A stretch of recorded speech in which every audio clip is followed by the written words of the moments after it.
భద్రాద్రిలో శ్రీరామనవమి వేడుకల ఏర్పాట్లు పూర్తి. కళ్యాణం లైవ్ టెలికాస్ట్ పై కొనసాగుతున్న డైలమా. ఉమ్మడి నల్గొండ జిల్లాలో ఊపందుకున్న లోక్సభ ప్రచారం. బరిలో బలమైన అభ్యర్థులు ఉండటంతో పెరిగిన ఆసక్తి. ఆదిలాబాద్లో ప్రతి ఎన్నికల్లో కామ్రేడ్లతో పొత్తు కీలకం. ఎంపీ ఎన్నికల్లో కాంగ్రెస్ అభ్యర్థులకు కమ్యూనిస్టుల మద్దతు. అధికారం కోల్పోయిన బీఆర్ఎస్ కు ఆ పార్టీ నేతలు దూరం. ఉమ్మడి ఓరుగల్లులో నేతలు రాక మొదలు కాని ప్రచారం. రాష్ట్రంలో గణనీయంగా పెరిగిన ఉష్ణోగ్రతలు. సాధారణం కంటే 4 డిగ్రీల అధిక టెంపరేచర్స్.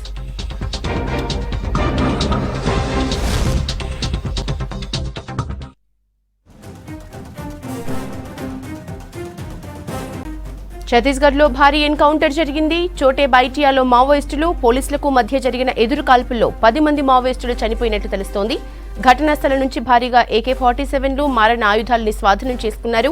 ఎన్కౌంటర్లో దాదాపు 18 నుంచి 20 మంది వరకు చనిపోయినట్లు తెలుస్తోంది. సెర్చ్ ఆపరేషన్ కొనసాగుతోంది. ఛత్తీస్గఢ్లో భారీ ఎన్కౌంటర్ జరిగింది. చోటే బైటియాలో మావోయిస్టులు పోలీసులకు మధ్య జరిగిన ఎదురుకాల్పుల్లో 10 మంది మావోయిస్టులు చనిపోయినట్లు తెలుస్తోంది. ఘటనా స్థలం నుంచి భారీగా AK-47లు మారణ ఆయుధాలు స్వాధీనం చేసుకున్నారు. ఎన్కౌంటర్లో దాదాపు 18 నుంచి 20 మంది వరకు చనిపోయినట్లు తెలుస్తోంది. సెర్చ్ ఆపరేషన్ కొనసాగుతోంది. ఛత్తీస్గఢ్లో భారీ ఎన్కౌంటర్ జరిగింది. చోటే బైటియాలో మావోయిస్టులు పోలీసులకు మధ్య జరిగిన ఎదురుకాల్పుల్లో 10 మంది మావోయిస్టులు చనిపోయినట్లు తెలుస్తోంది. ఘటనా స్థలం నుంచి భారీగా AK-47లు మారణ ఆయుధాలు స్వాధీనం చేసుకున్నారు. ఎన్కౌంటర్లో దాదాపు 18 నుంచి 20 మంది వరకు చనిపోయినట్లు తెలుస్తోంది. సెర్చ్ ఆపరేషన్ కొనసాగుతోంది. ఛత్తీస్గఢ్లో భారీ ఎన్కౌంటర్ జరిగింది. చోటే బైటియాలో మావోయిస్టులు పోలీసులకు మధ్య జరిగిన ఎదురుకాల్పుల్లో 10 మంది మావోయిస్టులు చనిపోయినట్లు తెలుస్తోంది. ఘటనా స్థలం నుంచి భారీగా AK-47లు మారణ ఆయుధాలని స్వాధీనం చేసుకున్నారు. ఎన్కౌంటర్లో దాదాపు 18 నుంచి 20 మంది వరకు చనిపోయినట్లు తెలుస్తోంది. సెర్చ్ ఆపరేషన్ కొనసాగుతోంది.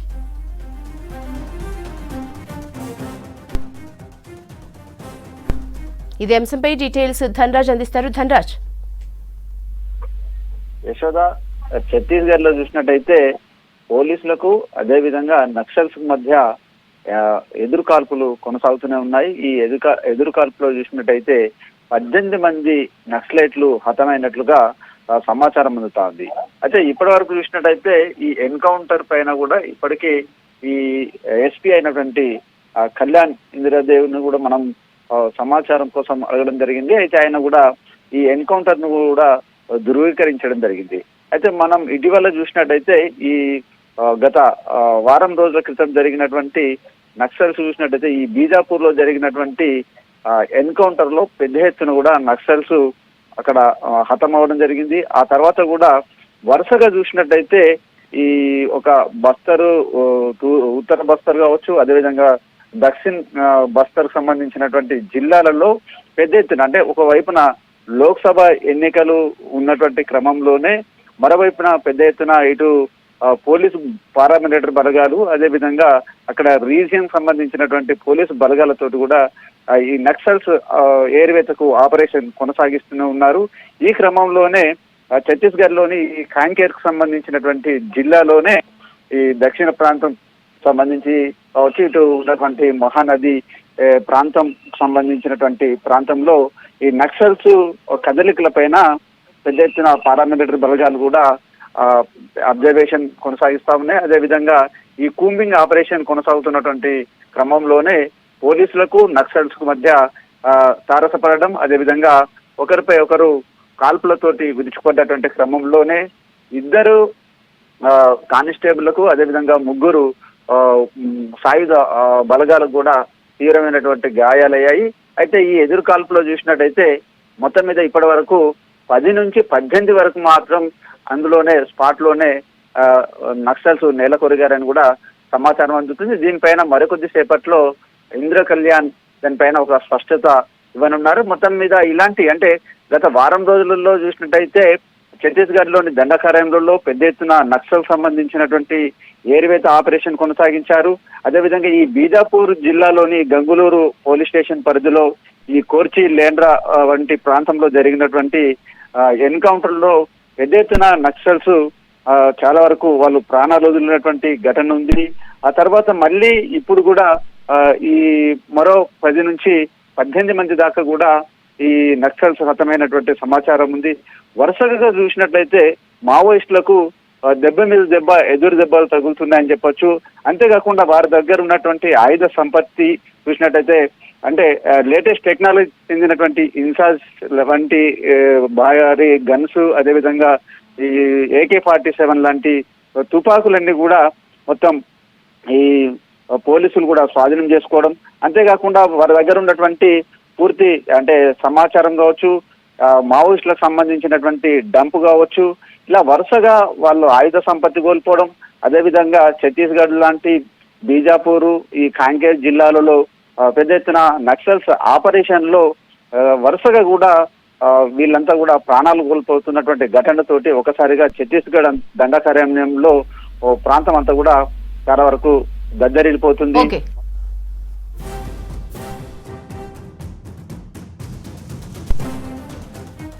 భద్రాచలంలో శ్రీ సీతారాముల కళ్యాణానికి ముస్తాబవుతోంది. శ్రీరామనవమికి అన్ని ఏర్పాట్లు చేశారు. రేపు సీతారాముల కళ్యాణం జరగనుంది.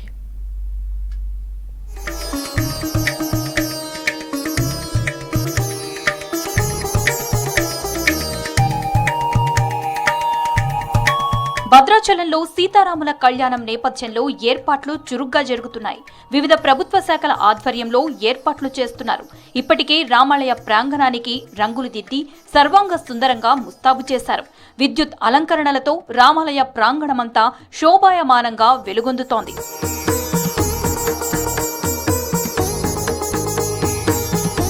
మిథిలా స్టేడియంలో జరగబోయే సీతారామ కళ్యాణం వీక్షించేందుకు పెద్ద ఎత్తున భక్తులు భద్రాద్రికి చేరుకుంటున్నారు. ముందుగా టిక్కెట్లు బుక్ చేసుకున్న వాళ్లు ఇప్పటికే భద్రాద్రి బాట పట్టారు. ఎండ వేడిమి ఎక్కువగా ఉండటం, వడగాల్పులు వీస్తుండటంతో అందుకు తగ్గట్లుగా ఆలయ అధికారులు చర్యలు తీసుకున్నారు. 17th and 18th రోజు జరిగే శ్రీరామనవమి కళ్యాణం అండ్ పటాభిషేకం కోసం మన భద్రాచలం టెంపుల్ అండ్ టౌన్ ఏరియాలో కూడా అన్ని అరేంజ్మెంట్స్ అనేది చేయడం జరిగింది. ఇక్కడ క్లోజ్ టు 30,000 పీపుల్ కోసం మేము ఇక్కడ పండాల్స్, సీటింగ్ అరేంజ్మెంట్స్, అదేవిధంగా వాళ్ళకి ఉండడానికి కొన్ని అకామిడేషన్ ఏరియాస్ కూడా మేము ఇది అరేంజ్మెంట్స్ చేయడం జరిగింది. ఇక్కడ వచ్చే భక్తులకి ఎలాంటి అసౌకర్యం కలగకుండా వాళ్ళకి కావాల్సిన వసతులు కానీ, డ్రింకింగ్ వాటర్ కానీ, పార్కింగ్, ఇంకా టాయిలెట్స్ అన్నీ కూడా మేము ఇక్కడ అరేంజ్మెంట్స్ అనేది చేయడం జరిగింది. భక్తులకు ఎలాంటి ఇబ్బందులు కలగకుండా అన్ని రకాల ఏర్పాట్లను అధికారులు చేపడుతున్నారు. వాహనాల పార్కింగ్ కోసం స్థలాలను ఏర్పాటు చేశారు. 14 చోట్ల మరుగుదొడ్లను ఏర్పాటు చేశారు. పారిశుద్ధ్య సమస్య తలెత్తకుండా భద్రాచలం పట్టణాన్ని 15 జోన్లుగా విభజించి 300 మంది సిబ్బందితో సర్వాంగ సుందరంగా తీర్చిదిద్దారు. స్వామివారి లడ్డూ ప్రసాదాన్ని భక్తులకు అందించేందుకు 2.5 లక్షల లడ్డూ ప్రసాద ప్యాకెట్లను సిద్ధం చేస్తున్నారు.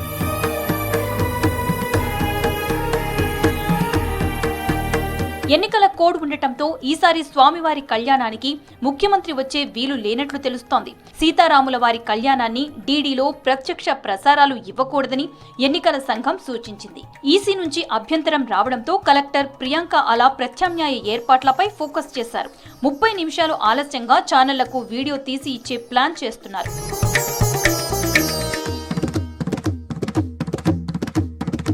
మరోవైపు కళ్యాణాన్ని భక్తులు టీవీల్లో చూసేలా లైవ్ టెలికాస్ట్ కు అనుమతి ఇవ్వాలని దేవాదాయ శాఖ మంత్రి Konda Surekha election commission CEO Vikas Raj కు లేఖ రాశారు. కళ్యాణానికి, పట్టాభిషేకానికి రాష్ట్ర స్థాయి అధికారులతో పాటు గవర్నర్ హాజరయ్యే అవకాశాలున్నాయి. దేశ నలుమూలల నుంచి విచ్చేసే వీఐపీలు, వీవీఐపీల కోసం అధికారులు భారీ పోలీసు బందోబస్తు ఏర్పాటు చేస్తున్నారు. రేపు ఎల్లుండి మనకు శ్రీ సీతారామచంద్రస్వామి వారి కళ్యాణం, అదేవిధంగా పట్టాభిషేకం కూడా ఉంది. దీనికి మన తెలంగాణ పోలీస్, అదేవిధంగా భద్రాద్రి కొత్తగూడెం జిల్లా పోలీస్ తరఫున మనం ఒక 1800 పోలీస్ మెన్ను డిప్లాయ్ చేయడం జరుగుతుంది 2 days పర్పస్లో. అదేవిధంగా భద్రాద్రి కొత్తగూడెం జిల్లా మావోయిస్ట్ ప్రభావిత ప్రాంతం కాబట్టి దానికి అనుగుణంగా కూడా ఏరియా డామినేషన్ స్పెషల్ పార్టీ తోటి, గ్రౌండ్స్ తోటి కూడా చేయడం జరుగుతుంది. అండ్ భక్తులకు కూడా ఎటువంటి ఇబ్బందులు కలగకుండా భద్రాద్రి కొత్తగూడెం జిల్లా పోలీస్ నుంచి మేము ఒక QR కోడ్, అదేవిధంగా ఒక వెబ్సైట్ లింక్ కూడా షేర్ చేయడం జరిగింది అందరూ మీడియా మిత్రులకి. అది వెంటనే క్లిక్ చేస్తే ఏంటంటే మనకి ఇక్కడ టౌన్లో ఉన్న ఇన్ఫర్మేషన్ మొత్తం కూడా, పార్కింగ్ ప్లేసెస్ ఎక్కడ, కళ్యాణ మండపం ఎక్కడ, అదేవిధంగా టెంపుల్కి దారి ఎక్కడి నుంచి వెళ్ళాలి, అదేవిధంగా లడ్డు తలంబ్రాల కౌంటర్, ఇవన్నీ కూడా ఆ వెబ్సైట్ లింక్లో పొందుపరిచాం. సీతారాముల కళ్యాణానికి భద్రాద్రి జిల్లా అధికార యంత్రాంగం ఏర్పాట్లలో నిమగ్నమై ఉంది. వివిధ శాఖల ఆధ్వర్యంలో ఏర్పాట్లు ముమ్మరంగా సాగుతున్నాయి.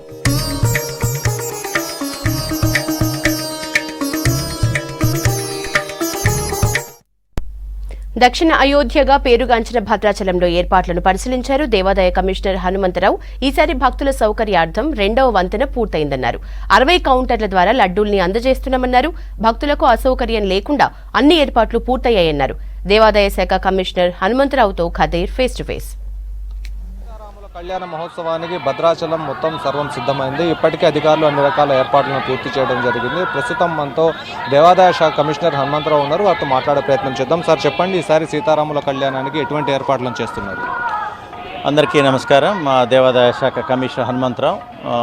ఈరోజు మొత్తం కూడా నిన్నటి నుంచి ఇక్కడ ఏర్పాట్లన్నీ కలెక్టర్ గారు మరియు ఐటీడీఏ పీఓ మరియు ఈఓ గారితో కలిసి ఈ ఏర్పాట్లన్నీ కూడా స్వయంగా పర్యవేక్షించడం జరుగుతుంది. అద్భుతమైనటువంటి ఏర్పాట్లు జిల్లా యంత్రాంగం మరియు అందరు అధికారులు కలిసి ఇక్కడ చేయడం జరిగింది. దేవాదాయ శాఖ మరియు కలెక్టర్ గారు, జిల్లా యంత్రాంగం అందరూ కలిసి ఒక అద్భుతమైనటువంటి, అంటే భక్తులకు ఏ విధమైనటువంటి కష్టం లేకుండా, ఏ విధమైనటువంటి ఇబ్బంది లేకుండా డ్రింకింగ్ వాటర్, తాగునీరు కానీ లేకపోతే షేడ్ కానీ ఇవన్నీ కూడా చేయడం. అదేవిధంగా కళ్యాణానికి ప్రత్యక్ష వీక్షించేటటువంటి భక్తులు ఎవరైతే ఉన్నారో వారికి కూడా మొత్తం కూడా పండాల్స్ మరియు అదేవిధంగా 60 కూలర్లు మరియు ఎల్ఈడి స్క్రీన్స్ వాళ్ళకి మంచిగా కనపడే విధంగా, ఏ విధమైనటువంటి అడ్డంకులు లేకుండా అక్కడ కూర్చొని కూడా ఒక పక్క స్వామివారిని ప్రత్యక్ష వీక్షణం చేస్తూ వారిని ఎల్ఈడి స్క్రీన్లో కూడా చూసే విధంగా ఏర్పాటు చేయడం జరిగింది. ముఖ్యంగా టికెట్లలో కూడా ఆన్లైన్, ఆఫ్లైన్ రెండు కూడా కౌంటర్లు ఏర్పాటు చేసింది. ఆన్లైన్లో కూడా చిట్ట చివరి ఉన్నటువంటి తెలంగాణలో కానీ దేశంలో కానీ ఎక్కడ ఉన్న వ్యక్తులు కూడా బుక్ చేసుకునే సౌకర్యం ఉంది. ఇక్కడ ఉభయదాతల టికెట్ అనేది చాలా ప్రాముఖ్యత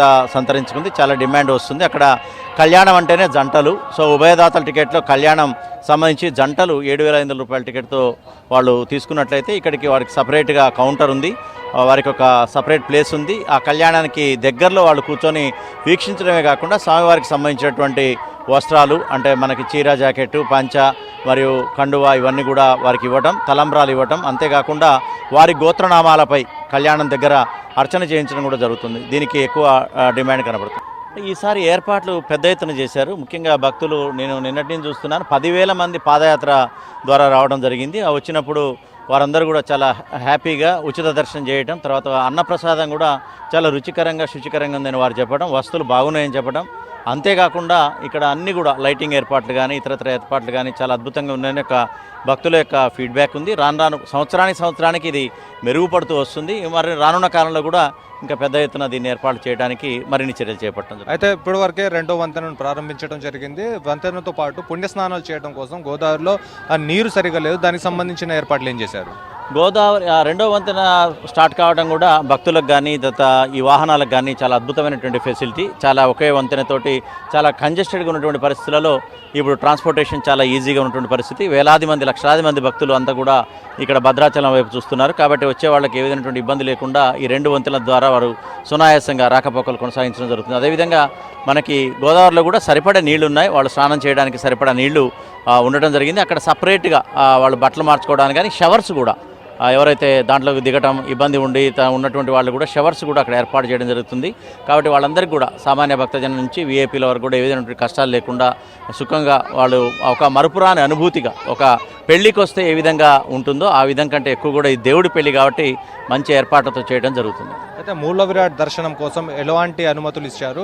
ఎంతసేపు స్వామివారిని అక్కడ పెట్టే అవకాశం ఉంది? మూల విరాట్ దర్శనం ఈసారి ప్రత్యేకంగా మొత్తం కూడా ఉచిత దర్శనం. ఎవరైతే ఇక్కడ కళ్యాణాన్ని చూసిన తర్వాత బ్రహ్మాండంగా వారు చిన్న పెద్ద వీఐపీ అని లేకుండా అందరూ కూడా దర్శనం చేసుకునే వెసులుబాటు కలిగింది. దీన్ని నైట్ వరకు కూడా ఇది కొనసాగుతుంది. కాబట్టి భక్తులు కూడా ఈ అవకాశాన్ని వినియోగించుకొని కళ్యాణ అనంతరం కూడా మీరు ఈ యొక్క స్వామివారిని మూల విరాట్ని దర్శించుకొని వారి యొక్క కటాక్ష వీక్షణాలు పొందవలసిందిగా కోరుతున్నాం.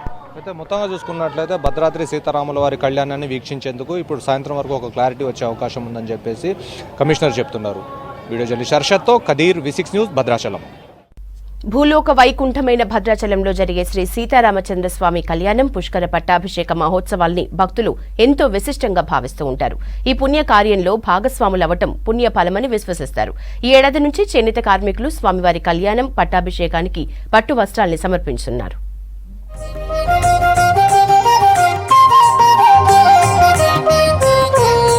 భద్రాద్రిలో శ్రీ సీతారాముల కళ్యాణానికి పట్టాభిషేకానికి తెలంగాణ రాష్ట్ర పద్మశాలి సంఘం ఆధ్వర్యంలో పట్టు వస్త్రాలు సమర్పించనున్నారు. పోచంపల్లి పట్టు వస్త్రాలను నేసి సీతారాములు, లక్ష్మణ, ఆంజనేయ స్వామికి పట్టు వస్త్రాలను సమర్పించేందుకు సిద్ధమయ్యారు. 2 రోజుల క్రితమే భద్రాచలం చేరుకున్న చేనేత వృత్తిదారులు రంగనాయకుల గుట్టపైన శ్రీ భక్తరామదాసు జ్ఞాన మందిరంలో మగ్గం ఏర్పాటు చేసుకున్నారు.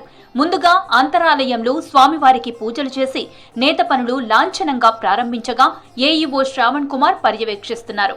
మేము గత 3 సంవత్సరాల క్రితము ఒక బృందంగా ఏర్పడి ఈ యొక్క కార్యక్రమాన్ని నిర్విరామంగా కొనసాగించాలన్న ఉద్దేశంతో ప్రతి సంవత్సరము మేము ఇక్కడ ప్రత్యేకంగా నియమనిష్టలతో యొక్క స్వామివారికి దర్శనం చేసుకున్న తర్వాతనే ఈ యొక్క మగ్గం పనులను ప్రారంభించి పూర్తి స్థాయిలో మేము 17 కళ్యాణోత్సవం సంబంధించి 16వ తారీఖు ఎదుర్కొన్న సందర్భంగా ప్రత్యేకంగా ఊరేగింపుగా వెళ్లి స్వామివారికి సమర్పించే ఈవో గారి చేతుల మీదుగా స్వామివారికి సమర్పించడం జరుగుతుంది.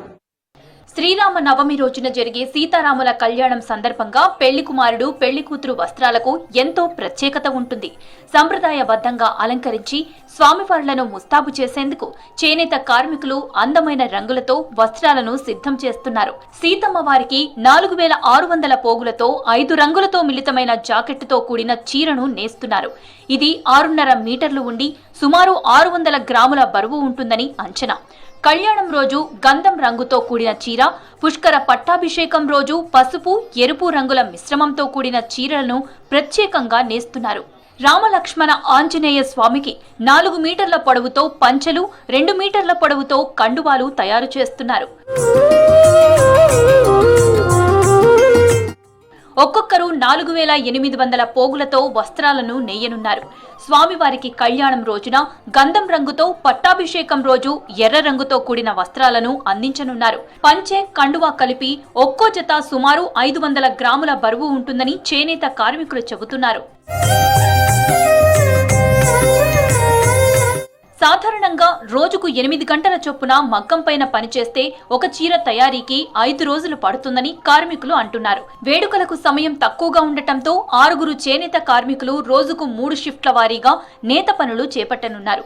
సుమారు 15 రోజుల్లో స్వామివారి వస్త్రాలను తయారు చేయనున్నారు. పూర్తిగా చేనేత మగ్గంపై నేసే వస్త్రాలకు సుమారు ₹1,00,000 వరకు ఖర్చవుతుందని సంఘం సభ్యులు పేర్కొంటున్నారు.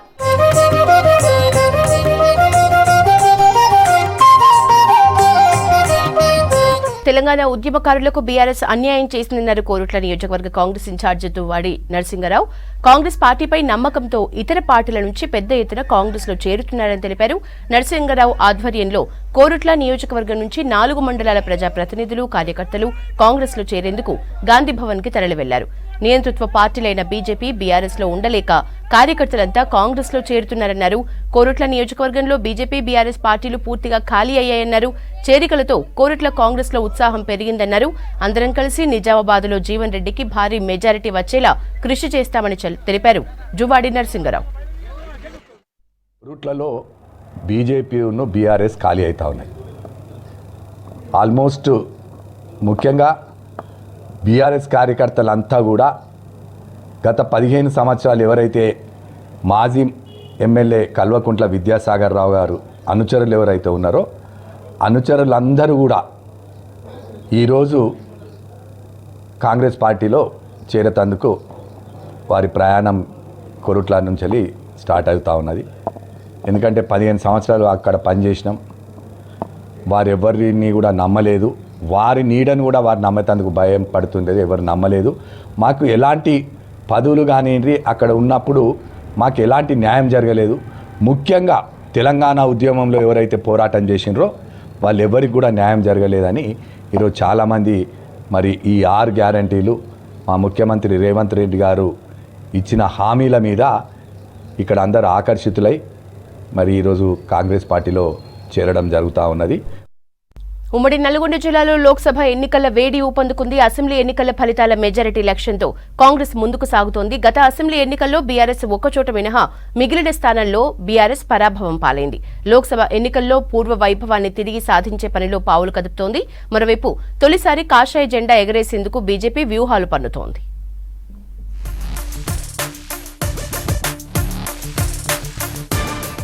ఉమ్మడి నల్గొండ జిల్లాలో నల్గొండ, భువనగిరి పార్లమెంటు స్థానాలున్నాయి. పార్లమెంటు ఎన్నికల నామినేషన్ల పర్వానికి సమయం దగ్గర పడుతుండటంతో సమీక్షలు, సమావేశాలతో నేతలను బుజ్జగించడం, క్యాడర్కు దిశానిర్దేశం చేసే పనిలో పడ్డాయి ప్రధాన పార్టీలు.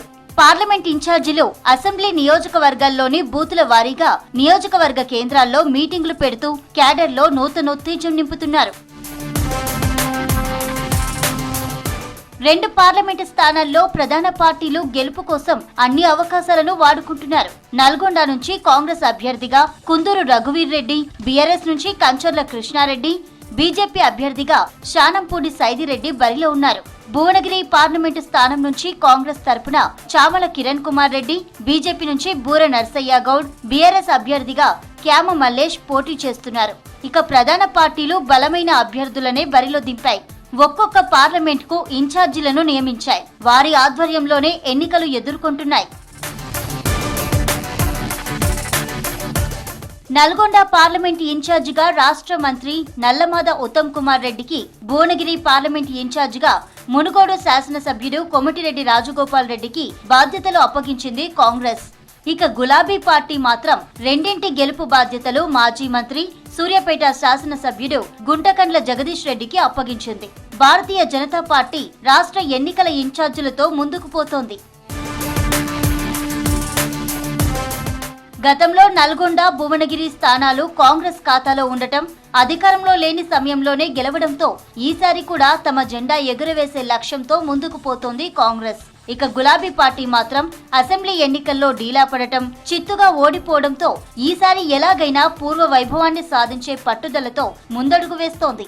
బీజేపీ బలమైన అభ్యర్థులను బరిలో దింపడంతో గెలుపుపై నమ్మకంతో ఎన్నికలను ఎదుర్కొంటోంది.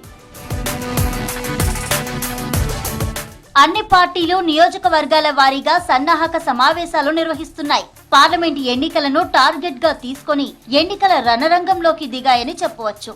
ఎన్నికల ప్రచారం చేస్తున్న అభ్యర్థులు ప్రజలతో మమేకమవుతూ ఓట్లను అభ్యర్థించే పనిలో పడ్డారు.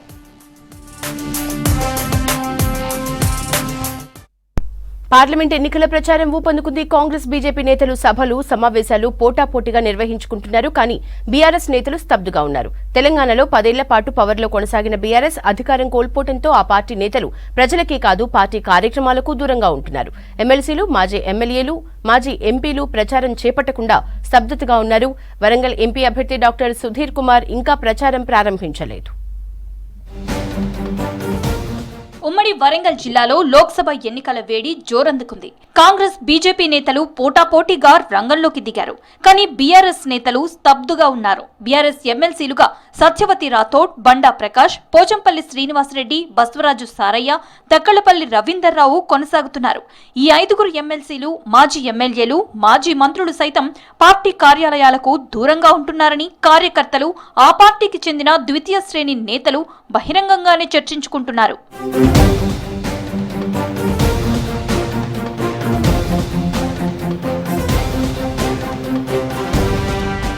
కాంగ్రెస్, బీజేపీ పార్టీలు పార్లమెంటు ఎన్నికల ప్రచారంలో హోరాహోరీగా దూసుకుపోతున్నాయి. వరంగల్ పార్లమెంటు పరిధిలో సభలు, సమావేశాలు నిర్వహిస్తున్నారు. 7గురు ఎమ్మెల్యేలున్నప్పటికీ పల్లా రాజేశ్వరరెడ్డి ప్రాతినిధ్యం వహిస్తున్న జనగామ నియోజకవర్గం భువనగిరిలో కలిసింది. కడియం శ్రీహరి కాంగ్రెస్ కండువా కప్పుకున్నారు. 2 పార్లమెంటు నియోజకవర్గాల పరిధిలో 5గురు ఎమ్మెల్యేలు మాత్రమే ఉన్నారు. వీరు సైతం ఎన్నికల ప్రచారానికి రావడానికి ఆసక్తి చూపడం లేదు.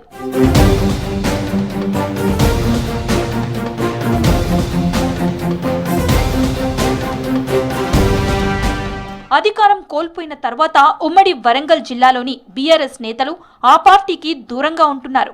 ఎక్కడైనా పార్టీ కార్యక్రమాలు నిర్వహించినా అంటి ముట్టనట్లుగా అలా వచ్చి ఇలా వెళ్లిపోతున్నారని అంతా చెప్పుకుంటున్నారు.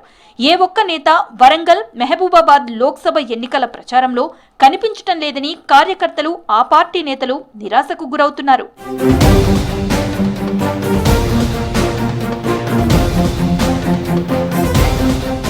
పార్లమెంట్ ఎన్నికల్లో బీఆర్ఎస్ పార్టీకి చెందిన మాజీ మంత్రులు, ఎమ్మెల్యేలు, ఎమ్మెల్సీలు అభ్యర్థుల గెలుపు కోసం ప్రచారం ప్రారంభించి ప్రజల్లోకి వెళ్తారా లేక మనకెందుకులే అని వదిలేస్తారా చూడాలి.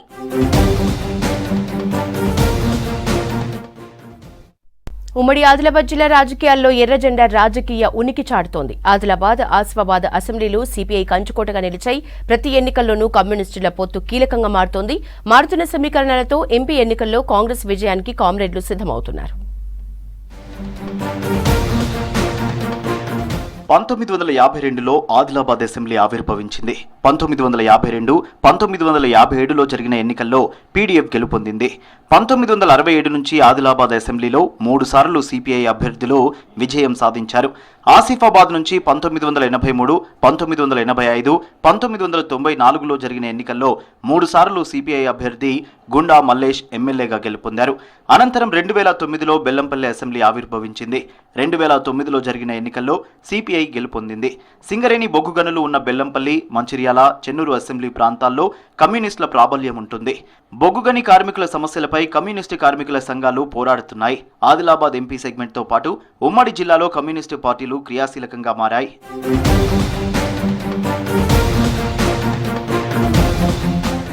ప్రతి ఎన్నికల్లో ప్రధాన పార్టీల పొత్తులతో ఆ పార్టీ అభ్యర్థుల విజయానికి సిపిఐ క్రియాశీలక పాత్ర వహిస్తోంది. 3 సార్లు తెలుగుదేశం పార్టీ పొత్తుతో టీడీపీ అభ్యర్థులు గెలుపొందారు. 2004లో జరిగిన ఎన్నికల్లో కాంగ్రెస్ పార్టీ సిపిఐ మధ్య సయోధ్య కుదిరింది. సిపిఐ పొత్తులో హస్తం అభ్యర్థులు గెలుపొందారు. ఆదిలాబాద్ అసెంబ్లీలో 1978లో స్వతంత్ర అభ్యర్థి సి రామచంద్రారెడ్డి గెలుపొందారు. సిపిఐ సపోర్ట్తో 1983 ఎన్నికల్లో టీడీపీ, 1985, 1989 ఎన్నికల్లో కాంగ్రెస్ పార్టీలు గెలుపొందాయి. 1994, 1999లో జరిగిన ఎన్నికల్లో టీడీపీ గెలుపొందింది. 2004 ఎన్నికల్లో కాంగ్రెస్ పార్టీ గెలిచింది. 2009లో జరిగిన ఎన్నికల్లో టీడీపీ గెలుపొందింది. 4 సార్లు టీడీపీ గెలుపొందగా కాంగ్రెస్ పార్టీ 3 సార్లు విజయం సాధించింది. 2014, 2018 ఎన్నికల్లో గులాబీ పార్టీ గెలిచింది. ఆదిలాబాద్ జిల్లా రాజకీయాల్లో సిపిఐ కామ్రేడ్లు ప్రాబల్యాన్ని చాటుకుంటున్నారు.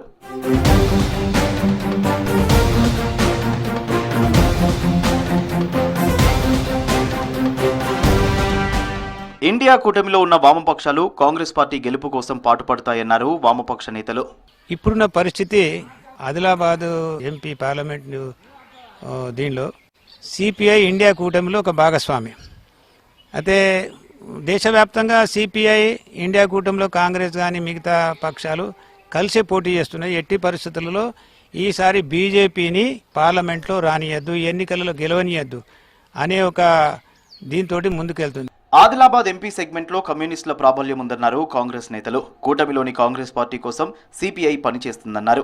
కాంగ్రెస్ పార్టీతో పొత్తు పెట్టుకున్నందుకు కాంగ్రెస్ పార్టీకి ఖచ్చితంగా లాభం చేకూరుతుంది అని చెప్పి మేము భావిస్తా ఉన్నాం. ఎందుకంటే గతంలో కూడా మరి పొత్తు పెట్టుకున్నప్పుడు ఆసిఫాబాద్ సీట్ వాళ్ళకు కేటాయించినటువంటి సందర్భాల్లో కూడా మరి ఎప్పుడు కూడా గెలిచినటువంటి సందర్భాలు ఉన్నాయి. ఆదిలాబాద్లో కూడా మనకు కలిసి వచ్చే అంశం అది. దాదాపు 1,00,000 ఓట్లు ప్లస్ కావచ్చు అని చెప్పి మేము భావిస్తా ఉన్నాము కమ్యూనిస్టుల పొత్తు వలన. ఆదిలాబాద్ ఎంపీ సెగ్మెంట్లో పట్టున్న సిపిఐ మద్దతు కాంగ్రెస్ పార్టీకి కీలకంగా మారనుంది. సంగారెడ్డి జిల్లా సుల్తాన్పూర్ ప్రజా ఆశీర్వాద సభలో మాజీ మంత్రి హరీష్ రావు మాట్లాడుతున్నారు. లైవ్ చూద్దాం. కాంగ్రెస్ పార్టీ మెడలు వంచాలంటే ప్రశ్నించే గొంతు వెంకట్రామరెడ్డిని గెలిపించాలి. గాలి అనిల్ కుమార్ను మీరు గెలిపించి మాకు శక్తిని ఇవ్వండి. రేపు అసెంబ్లీలో మీ తరఫున మేం కొట్లాడతాం. మహిళలకేమన్నాడు? అక్క చెల్లెలకు మహాలక్ష్మి ఇస్తా. 6 గ్యారంటీల్లో మొదటి హామీ మహాలక్ష్మి. మొదటి దానికే మంగళం పాడిండు. ప్రతి మహిళకు 2,500 ఇస్తా అన్నాడు. వచ్చినాయే ఎంత ముద్దుగా చెప్పిండో చూడండి. అబద్ధం, జూటా మాటల రేవంత్ రెడ్డి మాటలు. దగ్గర నగదు ఉంటేనే బెల్ట్ షాపులలో ఇస్తున్నాడు. అవునా? అందుకే మా అక్కల కష్టాలు చూసి నగదు మా అక్క దగ్గర ఉంటే పిల్లల చదువులు, ఇంటి ఖర్చులు, పండుగ పూట చుట్టం వస్తే ఇంత మంచి చెడ్డ చూడడానికి ఉంటుంది. అందుకే ప్రతి నెల 1వ తారీఖు నాడు ప్రభుత్వ ఉద్యోగికి జీతం వచ్చినట్టుగా ప్రతి నెల 1వ తారీఖు నాడు ఆడబిడ్డల ఖాతాలో 2,500 రూపాయలు ప్రతి నెల ఆడబిడ్డల ఖాతాలో వేయాలని ఇంటి ఆయన వచ్చినాయా 2,500 మీ అమ్మకో, మీ భార్యకో, మీ చెల్లెకో ఎవరికన్నా వచ్చినాయా? ఒక్కరికన్నా వచ్చినాయా? రాలే. ఎంత ముద్దుగా చెప్పిండు. 1వ తారీఖు నాడు జీతం పడ్డట్టే వేస్తా అన్నాడు. మరి డిసెంబర్ 9 వాయ నాయన, జనవరి 9 వాయ, ఫిబ్రవరి 9, మార్చి 9, ఏప్రిల్ 9 4 నెలలు అంటే ఈ రాష్ట్రంలో 18 ఏళ్లు నిండిన అక్కకు చెల్లెకు 1,42,00,000 మందిని ఈ కాంగ్రెస్ పార్టీ మోసం చేసింది. ఒక్కొక్క అక్కకు చెల్లెకు 10,000 రూపాయలు ఈ కాంగ్రెస్ పార్టీ బాకీ పడ్డట్ట పడనట్ట. 4 నెలలు కదనే, నెలకి 2,500, 4 నెలలంటే 10,000 రూపాయలు. ఎవడన్నా కాంగ్రెస్ వాడు మన ఊర్లకు రేపు ఓటేయమని వస్తే అక్క చెల్లెలు చీపురు గట్టలు పట్టుకొని తయారు ఉండాలి. బిడ్డ 10,000 దేరా మొదలు 10,000 పెట్టినాకనే రేపు కాంగ్రెస్ వాడు ఓటు అడగాలని చెప్పి మహిళా లోకం ఇవాళ తయారుగా ఉన్నది. జాగ్రత్త అని చెప్పి నేను హెచ్చరిస్తా ఉన్నా. ఇక తులం బంగారం కేసీఆర్ గారు కళ్యాణ లక్ష్మి ఇచ్చిండు మంచిగా. బిడ్డ కాన్పుకి వస్తే కేసీఆర్ కిట్ ఇచ్చిండు. మహిళలంతా కేసీఆర్ కోటేస్తారని వీళ్ళు అబద్ధం ఆడిండ్రు. కేసీఆర్ లక్ష ఇచ్చిండు, మేమైతే ఇక తులం గలుపుతామన్నారు. గది కూడా చూద్దాం ఒకసారి. షాదీ ముబారక్ కళ్యాణ లక్ష్మిలో ఈ రోజు 1,00,000 రూపాయలే వస్తున్నాయి. ఈ నెల అయితే 1,00,000, వచ్చే నెల మీరు తీసుకుంటే 1,00,000తో పాటు తులం బంగారం ఆడబిడ్డలకే ఇస్తే వచ్చిన అదే వాళ్ళకన్నా తులం బంగారం ఒక్కరికన్నా నర్సాపూర్లను, నారాయణఖేడ్లను, జోగిపేట్లను, జైరాబాదుల్లో, సంగారెడ్డిల్లో, పటన్ చెరువుల్లో ఒక్కరికన్నా వచ్చినారే రాలే. మాయమాటల కాంగ్రెస్ నిజ స్వరూపం బయట పడ్డదా లేదా? మరి తులం బంగారం రావాలంటే ఏం చేయాలి? కాంగ్రెస్ పార్టీని పార్లమెంట్ ఎన్నికల్లో బొందర పెడితే తులం బంగారం బయటకు వస్తుంది. ఎందుకు ఈ మాట అంటున్నా? రేపు రేవంత్ రెడ్డి ఏమంటాడు? నేను అసెంబ్లీలో లేచి గట్టిగా అడిగిన అనుకో, ఏమంటాడు రేవంత్ రెడ్డి? ఏమై హరీష్ రావు నువ్వు బాగా మాట్లాడుతున్నావు, నేను 2 లక్షల రుణమాఫీ చేస్తా అని ఎగ్గొట్టినా, 15,000 రైతు బంధు ఇస్తా అని మోసం చేసిన, రైతులకు వడ్లకు మక్కలకు 500 బోనస్ ఇస్తా అని ఎగబెట్టిన, మహిళలకు నెలకు 2,500 ఇస్తా అని ఆగం చేసిన, ఆడపిల్లల పెళ్లిలకు తులం బంగారం ఇస్తా అని మోసం చేసిన, ముసలోళ్లకు 4,000 పింఛన్ ఇస్తా అని ముసలోళ్లను నిండ ముంచిన, నిరుద్యోగ యువతకు 4,000 పెన్షన్ ఇస్తా అని యువకులను ఆగం పట్టించిన, ఆడపిల్లలకు స్కూటీలు కొనిస్తా అని ఆడపిల్లలకు మోసం చేసిన, ఇంతమందిని మోసం చేసినా నా కాంగ్రెస్ పార్టీకే ఓటేసిండ్రు ఇక ఇయ్యపో అని అన్నాడా? మరి ఆయనను ఇచ్చేటట్టు చేయాలంటే ఏం చేయాలి? సురుకు పెట్టాలి. కాంగ్రెస్ పార్టీని చిత్తుగా ఓడగొడితే ఒక్కటొక్కటి బయట పడతాయి. మేము కూడా అసెంబ్లీలో బల్ల గుద్ది గట్టిగా ఎందుకు ఇయ్యవు, నువ్వు మాట ఇచ్చి మోసం చేసినావు కనుకనే నీ కాంగ్రెస్ పార్టీని ఓడగొట్టిందని చెప్పి రేపు గట్టిగా మాట్లాడడానికి ఉంటుంది. కాంగ్రెస్ ఓడిపోతే ఈ రాష్ట్రంలో ప్రభుత్వం ఏం పడిపోదు, కాంగ్రెస్ గవర్నమెంట్ ఏం పడిపోదు, కానీ కాంగ్రెస్ వాళ్లకు కనునిప్పు కలుగుతుంది. మేము మోసం చేసినాం కనుక, మేము చెప్పినే ఇయ్యలేదు కనుక జనం మనను ఓడగొట్టిండ్రని వాళ్ళకు సురుకు పుడితే గప్పుడన్నా ఇచ్చేటువంటి అవకాశం ఉంటుంది. మోసం చేసినా ఎగబెట్టినా ఇంకా కాంగ్రెస్ కోటేస్తే మన ఏరుతో మన కన్ను పొడుచుకున్నట్టు అవుతుంది, మనం ఆగం చేసుకున్నట్టు అవుతుంది. ముసలోళ్ళకు 4,000 పింఛన్ ఇస్తా అని చెప్పిండు, అప్పుడు వచ్చింది ఎవరికన్నా? ఒకసారి గది కూడా చూడు ఎంత మంచిగా చెప్పిండో. పెన్షన్ ఎంత వస్తుంది? 2,000 వస్తుంది కదా. వచ్చే నెల నీకు 4,000 నీ ఖాతాలో పడతాయి. వచ్చే నెల డిసెంబర్ 9 నాడు పెద్దమ్మ 2,000 కాదు, ఇందిరమ్మ రాజ్యం వచ్చి నీకు 4,000 రూపాయల పెన్షన్ వస్తుంది. ఎవరు అడుక్కునే పని లేదు. ఇంతకుముందే సీన్ చెప్పి నీ మనోడు వచ్చి నీ కాళ్ళు ఎత్తుతాడు, పెట్రోల్కు 500 1000 ఇయ్యమని. ఇప్పుడు మనమడు వస్తలేడు కానీ రేవంత్ రెడ్డి చెప్తాలి అందరి, అంతే కదా. వచ్చినాదా 4,000 పెన్షన్ వాళ్ళకన్నా? ఎవరికన్నా వచ్చిందా ఊళ్ళలా? ఏమన్నాడు? డిసెంబర్లో 4,000 వస్తుంది అన్నాడు. డిసెంబర్ 9 తారీఖు మా రాజ్యం రాగానే 4,000 పెన్షన్ ఇస్తా అని అవ్వాతాతలు ఓట్లు వేసుకున్నాడు. కుర్చీలో కూర్చోగానే అవ్వాతాతలను మర్చిపోయిండు. ఉన్నాయా? 4,000 వచ్చినాయా? ఈ రాష్ట్రంలో 42,80,000 మంది ఆసరా పెన్షన్దారులను ఈ కాంగ్రెస్ పార్టీ ప్రభుత్వం మోసం చేసింది. ఇలా చీటింగ్ కేసు పెట్టద్దా? బాండ్ పేపర్లు రాసిచ్చారు. బాండ్ పేపర్లు ఎవరు రాస్తారే? ఊళ్ళో ఎవరన్నా ఎకరం భూమి కొనుక్కుంటే భయానిస్తే బాండ్ పేపర్ మీద రాసుకుంటారు. కోర్టులో అయినా కులంలో కూర్చున్నా పంచాయతీలో కూర్చుంటే బాండ్ పేపర్కు చెల్తదని నమ్ముతారు. ఈ కాంగ్రెస్ వాళ్ళు బాండ్ పేపర్ రాసిచ్చి ప్రజలను నమ్మించి ఓట్లేయించుకొని ఇవాళ తెలంగాణ ప్రజల గుండెల మీద దన్నిన ఈ కాంగ్రెస్ కు పార్లమెంట్ ఎన్నికల్లో గుణపాఠం చెప్పాలి. రైతులు ఎవరిని విడిచిపెట్టిందే? రైతులకు మోసం, మహిళలకు మోసం, యువతకు మోసం, నిరుద్యోగులకు మోసం, పేదలకు మోసం, ఉద్యోగులకు మోసం, అందరినీ మోసం చేసిన ఈ కాంగ్రెస్ పార్టీకి ఈ ఎన్నికల్లో మనం గుణపాఠం చెప్పాలి. ఇవి Telangana updates. Stay tuned to V6 news as it is.